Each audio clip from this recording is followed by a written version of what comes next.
Il portait des lunettes noires, mais voyait déjà l'avenir. Messieurs, dames, asseyez-vous. Aujourd'hui, on ne parle pas d'un groupe de rap de quartier, ni d'un label bricolé sur un comptable. On parle d'un phénomène, d'un mouvement et d'un collectif qui, en pleine époque Skyrock MP3, a redonné des lettres de noblesse à la rime technique. Son nom, Gims. N'oubliez pas qu'ici, on ne juge pas, on ne fait que raconter l'histoire.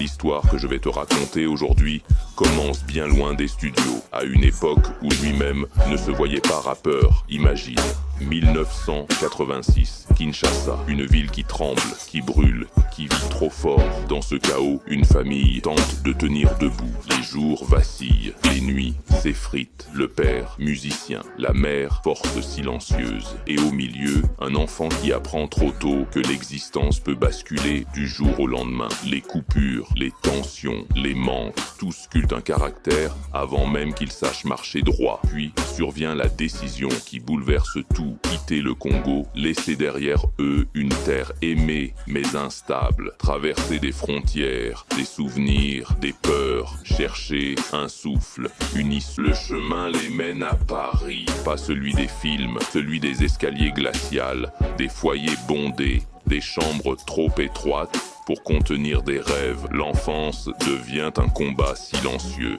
une initiation involontaire, une endurance forgée dans le manque et la débrouille. Et pourtant, quelque chose s'active en lui, une voix grave, sombre, étrangement mature, comme si un écho de Kinshasa refusait de disparaître. Les années filent, les rues deviennent des terrains d'essai. Les rencontres s'alignent comme des pièces de destin, dans des caves humides, des escaliers résonnants, des endroits que personne ne regarderait deux fois. Une idée se forme, puis un groupe, une force. Section d'assaut.